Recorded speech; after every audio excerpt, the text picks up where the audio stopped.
What's happening, guys? Welcome back to the channel and welcome back to another video. Today we are hardwiring my Uniden R3 radar detector in the BMW M2.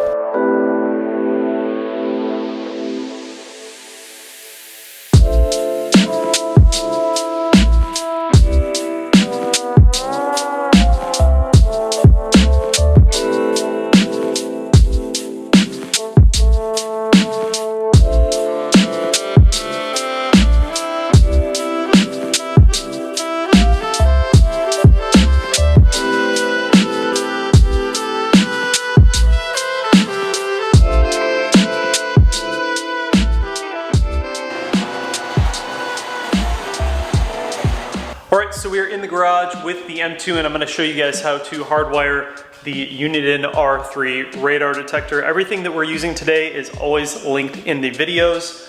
So the link to the actual radar detector, the link to the actual mount that we're using, and then the link to the actual hardwire kit, all down below. So I've found that this actual radar mount that I bought has worked in my F30, my E90, and then now also the F87. So the way that you want to do this is, there's a little bit of a trick to it. You have this piece up here that goes around the back of the rear view mirror, and you want to be able to turn the whole thing.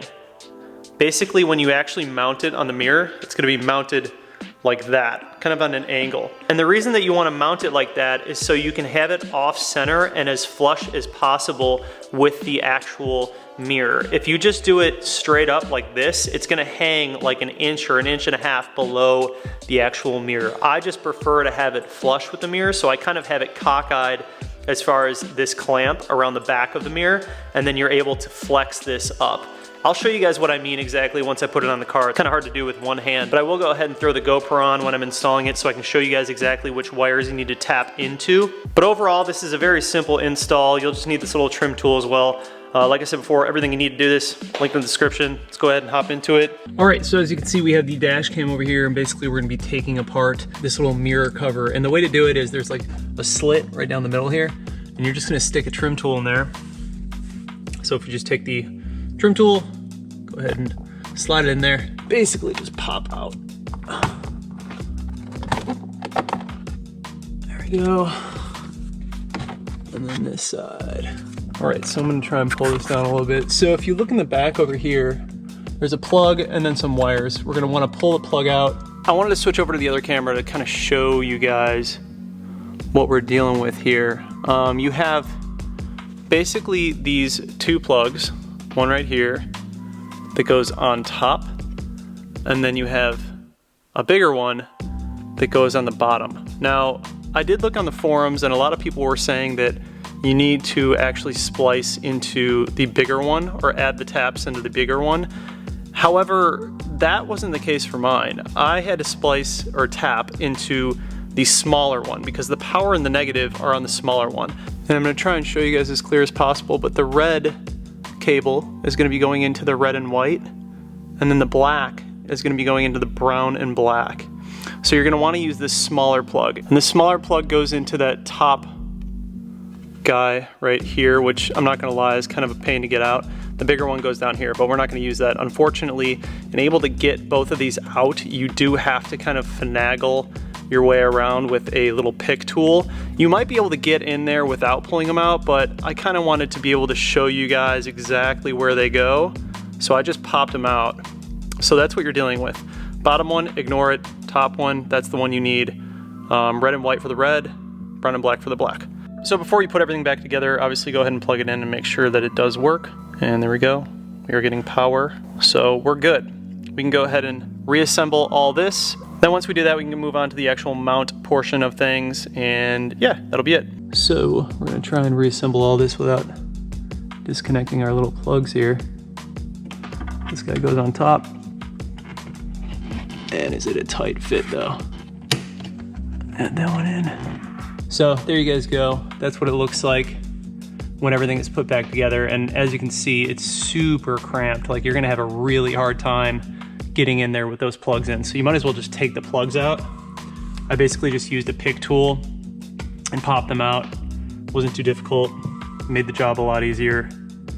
So now what we're gonna do is we can kind of figure out how we wanna tuck this. I'm thinking something like that probably makes the most sense, because this will be up like so. And you can always like move this around and tuck it further in once you put the plastic on. So I wouldn't worry too much about the slack that you have right off the bat. I would just go ahead and put this guy back on. Make sure you put this on before you put the actual mount on, because it'll be deceiving as to how much room you actually have in the back of the mirror. So you're gonna wanna make sure you put these back on first.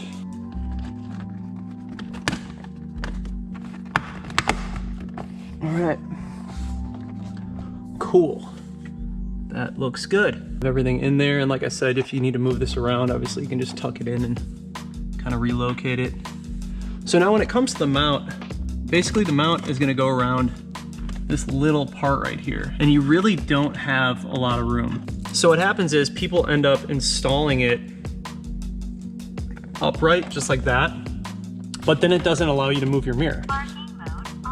And then the mount is like hanging way down here, which looks ridiculous. What I do is I turn the whole thing like this, and then I'm able to have flex like that. So technically it looks like that. And obviously you don't want to mount it underneath this alarm thing. So when you actually mount it, it goes on at like an angle. That's really how I do it, and that seems to be the best.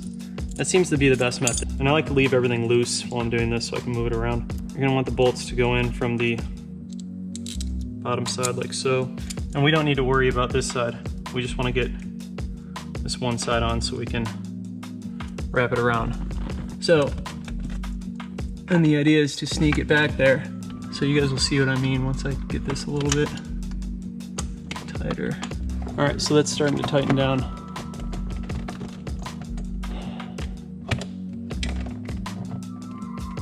See what I'm saying? So that's why I put it on an angle. And ideally you want it to sit something like that. Kind of move it around to how you want it. That seems about right. Bam, dude, it's perfect. Let's come around here. Hey, there you go.